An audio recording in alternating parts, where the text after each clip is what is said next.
गायत्री की 24 शक्तियाँ भाग 2। गायत्री की 24 देवताओं की चैतन्य शक्तियाँ क्या हैं और उन शक्तियों के द्वारा क्या क्या लाभ मिल सकते हैं, इसका विवरण नीचे इस प्रकार दिया जाता है। पहला है गणेश, सफलता की शक्ति, फल, कठिन कामों में सफलता, विघ्नों का नाश, बुद्धि में वृद्धि। दूसरा नरसिंह गायत्री का जो लाभ है वो पराक्रम शक्ति, फल पुरुषार्थ, पराक्रम, वीरता, शत्रुनाश, आतंक, आक्रमण से रक्षा। तीसरा विष्णु गायत्री पालन शक्ति, फल प्राणियों का पालन, आश्रितों की रक्षा, योग्यताओं की वृद्धि रक्षा। चौथा शिव गायत्री की शक्ति है कल्याण शक्ति, फल इसका है अनिष्ट का विनाश, कल्याण की वृद्धि, निश्चयता, आत्मपरायणता। पांचवा कृष्ण गायत्री की शक्ति है योग शक्ति, फल इसका है क्रियाशीलता, आत्मनिष्ठा, अनासक्ति, कर्मयोग, सौंदर्य, सरसता। छठा राधा में प्रेम शक्ति, फल इसका है प्रेम दृष्टि, द्वेष भाव की समाप्ति।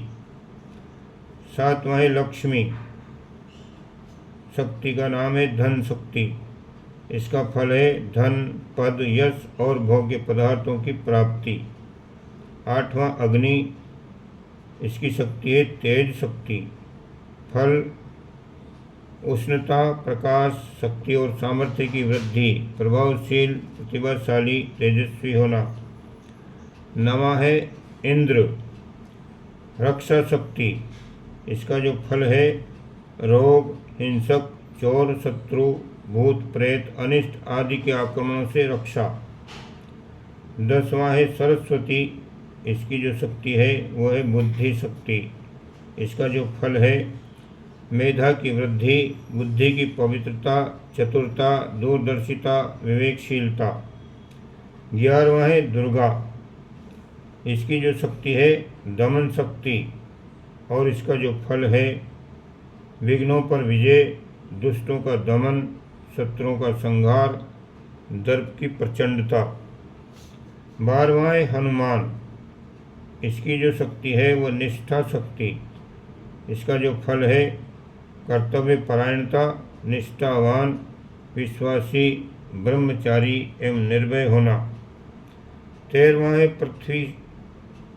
पृथ्वी की जो शक्ति है वह है धारण शक्ति और इसका जो फल है गंभीरता, क्षमाशीलता, सहिष्णुता, दृढ़ता, धैर्य, भार वहन करने की क्षमता। 14 है सूर्य की जो शक्ति है वो प्राण शक्ति और इसका जो फल है निरोगिता, दीर्घ जीवन, विकास, वृद्धि, उष्णता, विकारों का शोधन। 15वां राम गायत्री की जो शक्ति है वो है मर्यादा शक्ति और इसका जो फल है तितिक्षा, कष्ट में विचलित न होना, धर्म, मर्यादा, सौम्यता, संयम, मैत्री। 16 सीता गायत्री है और इसकी जो शक्ति है उसका नाम है तप शक्ति और इसका जो फल है वह निर्विकार, पवित्रता, मधुरता, सात्विकता, शील और नम्रता। 17वां चंद्र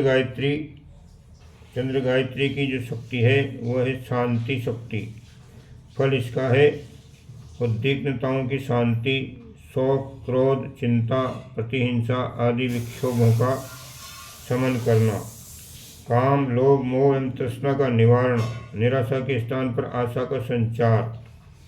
18वां यम गायत्री, जिसकी शक्ति है काल शक्ति, फल समय का सदुपयोग, मृत्यु से निर्भयता, निरालस से स्फूर्ति, जागरूकता। 19वां ब्रह्म गायत्री है और इसकी जो शक्ति है उत्पादक शक्ति और इसका जो फल है वो उत्पादन शक्ति की वृद्धि, वस्तुओं का उत्पादन बढ़ना, संतान बढ़ना, पशु, कृषि, वृक्ष, वनस्पति आदि में उत्पादन की मात्रा बढ़ना। तृष्णा का निवारण, निराशा के स्थान पर आशा का संचार। 18वां यम गायत्री है और इसकी जो शक्ति है काल शक्ति। फल इसका है समय का सदुपयोग, मृत्यु से निर्भयता, निरालस्यता, स्फूर्ति, जागरूकता। 19वां ब्रह्मा गायत्री है। ब्रह्म गायत्री इसका जो है उत्पादक शक्ति, फल उत्पादन शक्ति वृद्धि, वस्तुओं का उत्पादन बढ़ना, संतान बढ़ना, पशु, कृषि, वृक्ष, वनस्पति आदि में उत्पादन की मात्रा बढ़ना। ये इसमें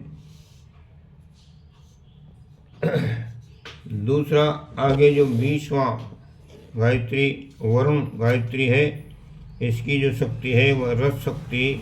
फल इसका है भावुकता, सरलता, कला, प्रियता, कवित्व, आर्द्रता, दया, दूसरों के लिए द्रवित होना, कोमलता, प्रसन्नता, माधुर्य और सौंदर्य।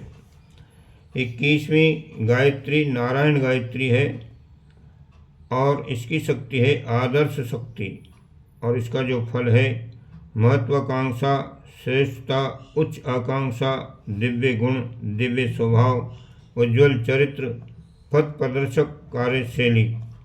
22वां है ग्रीव गायत्री और इसकी जो शक्ति है वह है साहस शक्ति। इसका जो फल है उत्साह, साहस, वीरता, शूरता, निर्भयता, कठिनाइयों से लड़ने की अभिलाषा, पुरुषार्थ।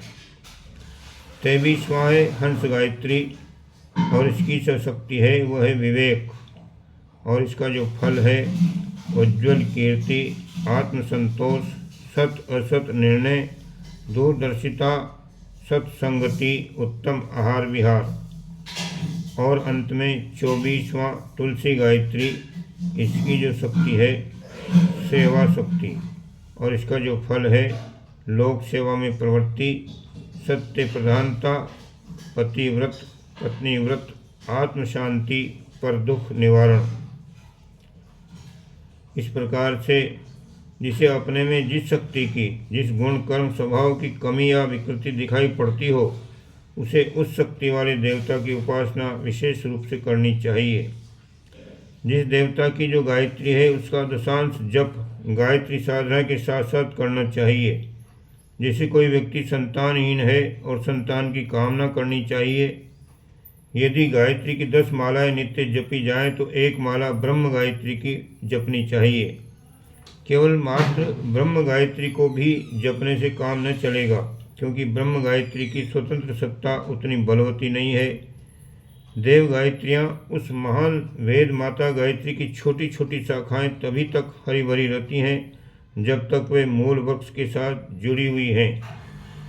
वृक्ष से अलग कट जाने पर शाखा निष्प्राण हो जाती है। उसी प्रकार अकेली देवी गायत्री भी निष्प्राण होती है। उनका जप महागायत्री के साथ ही करना चाहिए। आरंभ में देव गायत्री का जप करना चाहिए, साथ ही उस देवता का ध्यान करते जाना चाहिए और ऐसी भावना करनी चाहिए कि वो देवता हमारे अभीष्ट परिणाम को प्रदान करेंगे। इस प्रकार से ये अलग अलग शक्तियों के अलग अलग लाभ हैं। ओम शांति।